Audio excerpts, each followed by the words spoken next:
Hello friends, welcome to our YouTube channel HG study box.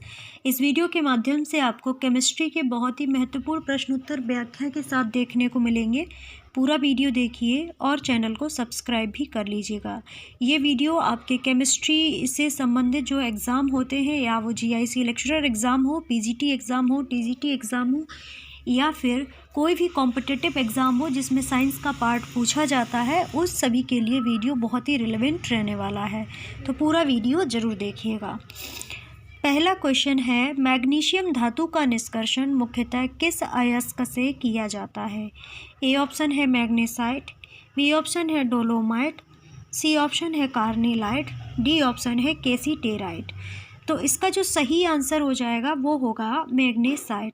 अब magnesium धातु के अयस्क की बात हो रही है, तो इसमें एक आंसर तो आपको बता दिया गया है मैग्नेसाइट। और कौन कौन से अयस्क होते हैं क्रम से बता रहे हैं और नोट करते जाइएगा।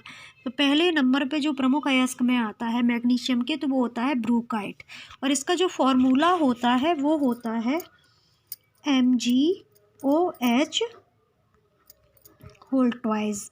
ओके, और इसकी जो प्रेजेंस रहती है वो रहती है 41.7%। तो ये याद रखिएगा। सेकेंड नंबर पे आता है मैग्नेसाइट। इसका फॉर्मूला होता है MgCO3 और ये 28.8% मैग्नीशियम में रहता है। डोलोमाइट की बात करें तो MgCO3 CaCO3 इसका फॉर्मूला होता है और इसकी प्रेजेंस 18.2% रहती है। फिर आता है केसेराइट MgSO4 H2O और इसकी प्रेजेंस 17.6% रहती है। लास्ट में जो अयस्क होता है मैग्नीशियम का वो होता है कार्नेलाइट। इसका फॉर्मूला होता है KCl MgCl2 6H2O। ठीक है, तो पहले नंबर पे आता है ब्रूकाइट, सेकेंड नंबर पे आता है मैग्नीसाइट, थर्ड नंबर पे आता है डोलोमाइट और फोर्थ नंबर पे आता है केसेराइट और फिफ्थ नंबर पर आता है कार्नेलाइट। अब अगले क्वेश्चन की ओर बढ़ जाते हैं। निम्नलिखित में से कौन सा एक आयनिक यौगिक का गुण नहीं है? ए ऑप्शन है पानी में घुलनशील और पेट्रोल में अघुलनशील होते हैं ये आयनिक यौगिक। बी ऑप्शन है इनका कम गलनांक और क्वथना मतलब मेल्टिंग और बॉइलिंग पॉइंट कम होता है। ठोस और मजबूत दोनों अवस्थाओं में आयनिक यौगिक पाए जाते हैं। कि उच्च गलनांक और क्वथनांक वाले होते हैं। तो अब इसमें पूछा गया है नोट। इसमें जो चार ऑप्शन दिए गए हैं तो इसमें पूछा है कि आयनिक यौगिक का गुण नहीं है। तो इसका जो सही आंसर हो जाएगा वो आपका होगा बी ऑप्शन। कम गलनांक और क्वथनांक एक आयनिक यौगिक का गुण नहीं होता है। Example NaCl MgCl2 CaCl2। अब आयनिक यौगिकों की बात करी है तो इनसे संबंधित कुछ बातें आपको पता होना जरूरी हो जाता है। आयनिक यौगिक ध्रुवीय घोल में प्रायः घुलनशील होते हैं।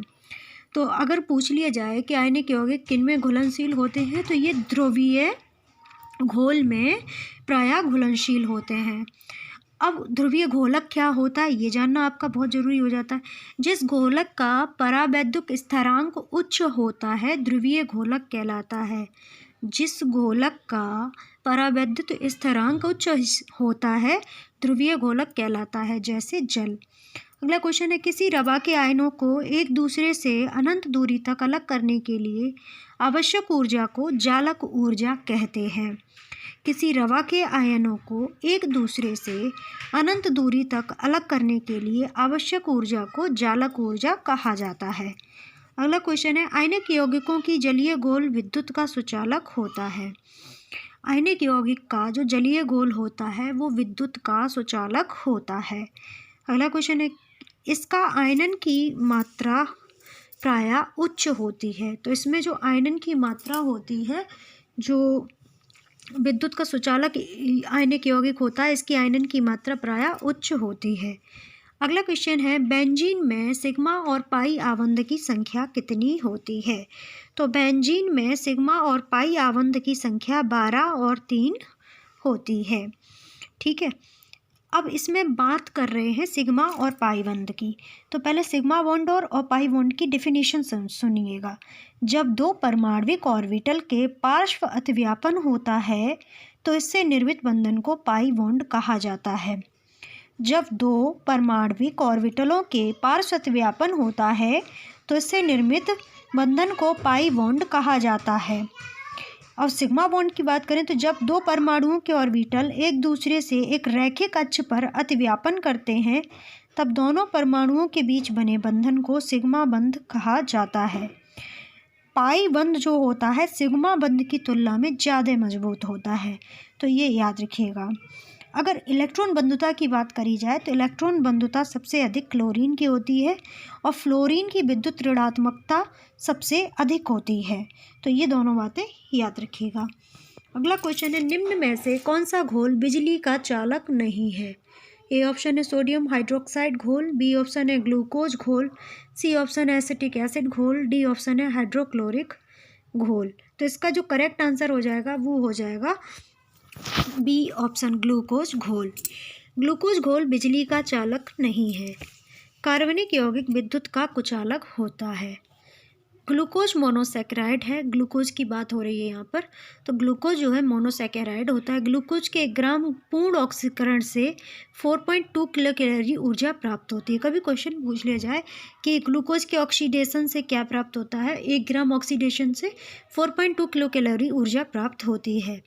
HCl का प्रयोग, जैसे इसमें हाइड्रोक्लोरिक एसिड घोल डी ऑप्शन में दिया गया है, तो इसके बारे में बात करें तो हाइड्रोक्लोरिक अम्ल या HCl का प्रयोग प्रयोगशाला में अभिकर्मक के रूप में अम्लराज बनाने में, रंग एवं औषधि के निर्माण में होता है।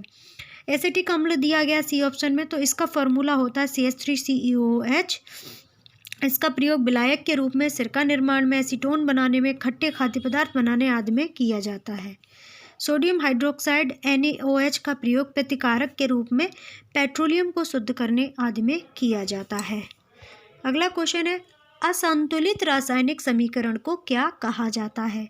ए ऑप्शन है प्राकृतिक रासायनिक समीकरण, बी ऑप्शन है रफ रासायनिक समीकरण, सी ऑप्शन है कंकाल रासायनिक समीकरण, डी ऑप्शन है जटिल रासायनिक समीकरण। तो इसका जो सही आंसर हो जाएगा वो आपका हो जाएगा सी ऑप्शन। असंतुलित रासायनिक समीकरण को कंकाल रासायनिक समीकरण कहा जाता है।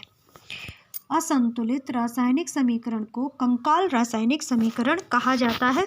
और इसको अगर फॉर्मूला से शो ऑफ करना हो तो आप ऐसे लिख सकते हैं H2O2H2O।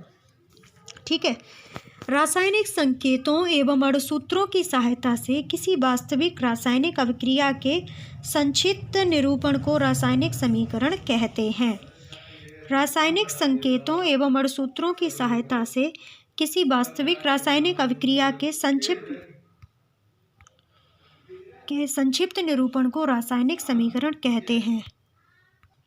ऐसे रासायनिक समीकरण जिनमें रासायनिक अभिक्रिया के फलस्वरूप होने वाले ऊष्मा परिवर्तन व्यक्त किए रहते हैं ऊष्मा रासायनिक समीकरण कहलाते हैं। रासायनिक समीकरण में एरो चिन्ह अनुत्क्रमणीय अभिक्रिया, जो एरो बता रहे हैं वो इस तरह से रहता है, चिन्ह अनुत्क्रमणीय अभिक्रिया के लिए तथा ये वाला जो निशान रहता है आपका, ये चिन्ह उत्क्रमणीय अभिक्रिया के लिए प्रयुक्त किए जाते हैं। रासायनिक अभिक्रिया जिसमें ऊष्मा उत्सर्जित होती है ऊष्मा क्षेपी अभिक्रिया, जिसमें ग्रहण होती है उसमें ऊष्मा शोषी अभिक्रिया कहलाती है। रासायनिक अभिक्रिया जिसमें ऊष्मा उत्सर्जित होती है ऊष्मा क्षेपी अभिक्रिया कहलाती है और जिसमें ऊष्मा ग्रहण होती है ऊष्मा शोषी अभिक्रिया कहलाती है। तो इस क्वेश्चन से रिलेटेड जितनी भी जानकारी थी हमने आपको बता दी। अब अगले क्वेश्चन की ओर बढ़ जाते हैं। अगला क्वेश्चन है, रासायनिक अभिक्रिया जिसमें गर्मी उत्पन्न होती है उसे क्या कहा जाता है? ए ऑप्शन है दहन अभिक्रिया, बी ऑप्शन ऊष्मा शोषी अभिक्रिया, सी ऑप्शन ऊष्मा क्षेपी अभिक्रिया, डी ऑप्शन है विस्थापन अभिक्रिया। तो इसका जो सही आंसर हो जाएगा वो आपका हो जाएगा सी ऑप्शन। रासायनिक अभिक्रिया जिसमें गर्मी उत्पन्न होती है उसे एक ऊष्मा क्षेपी अभिक्रिया कहा जाता है। तो इसका जो करेक्ट आंसर हो जाएगा वो आपका हो जाएगा सी ऑप्शन। रासायनिक अभिक्रिया जिसमें गर्मी उत्पन्न होती है उसे ऊष्माक्षेपी अभिक्रिया कहा जाता है। अब इससे क्वेश्चन से रिलेटेड जितनी भी जानकारी है वो ध्यान से सुनिएगा, नोट कर सकते हैं तो पॉइंट के हिसाब से नोट करते जाइएगा। रासायनिक अभिक्रिया जिसमें गर्मी उत्पन्न होती है उसे ऊष्माक्षेपी अभिक्रिया कहा जाता है। नाइट्रोजन और हाइड्रोजन के परस्पर संयोग से अमोनिया बनता है तथा इस अभिक्रिया में काफ़ी ऊर्जा मुक्त होती है, अतः अमोनिया का बनना एक ऊष्माक्षेपी अभिक्रिया है। और इसके फॉर्मूला की अगर बात करें तो आप किस तरह शो कर सकते हैं ये भी समझिएगा। N2 + 3H2, तो इसमें अगर रिएक्शन होगी तो बनेगा 2NH3 और ऊष्मा इसमें रिलीज हो जाएगी। अब क्वेश्चन आता है कि ऊष्मा शोषी, अब ऊष्माक्षेपी तो हो गई, तो इसमें भी ऑप्शन दिया ऊष्मा शोषी अभिक्रियाएं कौन सी होती, तो वे रासायनिक अभिक्रियाएं, वे केमिकल रिएक्शंस जिसमें ऊष्मा का अवशोषण होता है ऊष्मा शोषी अभिक्रियाएं कहलाती हैं। ऊष्मा शोषी अभिक्रियाओं के एग्जाम्पल्स की अगर बात करें तो क्या रहेंगी, N2 + O2 + ऊष्मा और 2NO इसमें बन जाएगी, C + 2S + ऊष्मा और CH2 इसमें जो है बन जाएगा। फिर अब बात करें रासायनिक समीकरण क्या कहलाते हैं। ऐसे रासायनिक समीकरण जिसमें रासायनिक अभिक्रिया के फलस्वरूप होने वाले ऊष्मा परिवर्तन व्यक्त किए रहते हैं ऊष्मा रासायनिक समीकरण कहलाते हैं। ऐसे रासायनिक समीकरण जिसमें रासायनिक अभिक्रिया के फलस्वरूप होने वाले ऊष्मा परिवर्तन व्यक्त किए रहते हैं ऊष्मा रासायनिक समीकरण कहलाते हैं। अब इसमें दहन अभिक्रिया ए ऑप्शन में दिया गया, तो ये क्या होता है, तो श्वसन जो है, जो हम लोग श्वसन सांस लेते हैं वो एक दहन अभिक्रिया है। जब कोई पदार्थ ऑक्सीजन की उपस्थिति में जलाए जाते हैं उसे दहन अभिक्रिया कहलाता है या दहन अभिक्रिया कहते हैं। जब कोई पदार्थ ऑक्सीजन के प्रेजेंस में जलाया जाता है तो उसे क्या कहा जाएगा, तो उसे कहा जाएगा दहन अभिक्रिया। अगला क्वेश्चन है, one reason for the formation of a strong body by carbon is its dash size. तो इसमें पूछा गया है कि कोई एक रीजन बताएं कि एक कार्बन का स्ट्रॉन्ग बॉन्ड बनता है, तो इसका जो सही आंसर हो जाएगा वो आपका हो जाएगा small size. One reason for the formation of strong bond by carbon is its small size. अब इस क्वेश्चन से रिलेटेड जितने भी आंसर हैं, मतलब जितनी भी जानकारी है वो आप सुनिएगा। कार्बन द्वारा मजबूत बंधन का निर्माण करने का एक कारण छोटा आकार होता है। कार्बन एक मजबूत और मतलब एक मजबूत बॉन्ड का निर्माण करता है, इसका कारण होता है उसका छोटा आकार। किसी अणु में उपस्थित अवयवी परमाणुओं को परस्पर बांधकर अणु को विशेष ज्यामितीय आकार में रखने वाले बल को रासायनिक बंधन कहते हैं। तो केमिकल बॉन्ड किसे कहते हैं, किसी अणु में उपस्थित अवयवी परमाणुओं को परस्पर बांधकर अणु को विशेष ज्यामितीय आकार में रखने वाले बल को रासायनिक बंधन कहा जाता है। रासायनिक बंधन मुख्यतः 3 प्रकार के होते हैं, आयनिक बंधन, सहसंयोजन बंधन और उपसहसंयोजक बंधन। कार्बन में संयोजी इलेक्ट्रॉन की संख्या अगर पूछ ली जाए तो वो 4 होती है। इसका इलेक्ट्रॉनिक विन्यास अगर पूछा जाए तो 1s2 2s2 2p2 होता है। कार्बन आवर्त सारणी में अगर पूछ लिया जाए तो 14 वर्ग का प्रथम सदस्य है। कार्बन के केटेनेशन का गुण होता है जिसके कारण यह लंबा बंद व खुली श्रृंखला बनाता है। अब ये क्वेश्चन जो है इम्पोर्टेंट की तरह है, याद रखिएगा। कार्बन में केटेशन का गुण होता है जिसके कारण यह लंबा बंद और खुली श्रृंखला बनाता है। अगला क्वेश्चन है, ऑक्सीजन के एक अणु में डैश होता है। ए ऑप्शन एक दोहरा सहसंयोजक बंध, बी ऑप्शन है एक सकल सहसंयोजक बंध, सी ऑप्शन है एक विद्युत संयोजी बंध, डी ऑप्शन एक तिहरा सहसंयोजक बंध। तो इसका जो सही आंसर हो जाएगा वो आपका ए ऑप्शन हो जाएगा। ऑक्सीजन के अणु में एक दोहरा सहसंयोजक बंध होता है। सहसंयोजक बंधन 3 प्रकार के होते हैं। एकल सहसंयोजक बंधन, जब 2 परमाणुओं के बीच एक जोड़ा इलेक्ट्रॉन का साझा होता है तो एकल सहसंयोजक बंधन कहलाता है। तो इसकी अगर फॉर्मूला से समझना है आपको तो बहुत आसान है, हाइड्रोजन डैश हाइड्रोजन बन जाएगा आपका H, ठीक है, सिंगल बॉन्ड के साथ। द्विक सहसंयोजक बंध, जब 2 परमाणुओं के बीच 2 जोड़े इलेक्ट्रॉन का साझा होता है तो द्विक सहसंयोजक बंध कहलाता है। ऑक्सीजन में द्विक सहसंयोजक बंधन है। द्विक सहसंयोजक बंधन को अगर शो करना हो तो कैसे करेंगे, इस तरह से आपको शो करना होगा। द्विक मतलब दो, तो दो बंध डबल बॉन्ड, ठीक है। त्रिक सहसंयोजक बंधन, जब दो परमाणु के बीच 3 जोड़े इलेक्ट्रॉन होते हैं तो त्रिक सहसंयोजक बंध कहलाता है। नाइट्रोजन में त्रिक सहसंयोजन बंध होता है। तो क्वेश्चन पहले पूछ लिया जाता है कि हाइड्रोजन में कौन सा सहसंयोजन बंध है, एकल सहसंयोजी बंध है, ऑक्सीजन में द्विक सहसंयोजन बंध है और नाइट्रोजन में त्रिक सहसंयोजन बंध है। तो ये तीनों क्वेश्चन याद रखिएगा, बहुत ही इंपॉर्टेंट है। अगला क्वेश्चन है, निम्नलिखित में से कौन गैर ध्रुवीय सहसंयोजक बंध दर्शाता है। ए ऑप्शन है क्लोरीन अणु, बी ऑप्शन है पानी का अणु, सी ऑप्शन है अमोनिया अणु, डी ऑप्शन है सल्फ्यूरिक अम्ल। तो इसका जो सही आंसर हो जाएगा वो आपका हो जाएगा ए ऑप्शन। क्लोरीन जो है गैर ध्रुवीय सहसंयोजक बंध दर्शाता है। सबसे अधिक इलेक्ट्रॉन बंधुता अगर पूछ ली जाए तो वह भी क्लोरीन की होती है और विद्युत ऋणात्मकता सबसे अधिक फ्लोरीन की होती है। सहसंयोजी यौगिक ध्रुवीय घोलकों में प्रायः घुलनशील किंतु अध्रुवीय घोलकों में प्रायः घुलनशील होते हैं। इनका द्रवणांक एवं क्वथनांक निम्न होता है। हाइड्रोजन बंधन सिर्फ फ्लोरीन, ऑक्सीजन और नाइट्रोजन के यौगिकों में ही पाया जाता है, ठीक है। अगला क्वेश्चन है, बेंजीन के एक अणु में दोहरे आबंध होते हैं। तो इसका जो सही आंसर हो जाएगा, बेंजीन के एक अणु में 3 दोहरे आबंध होते हैं।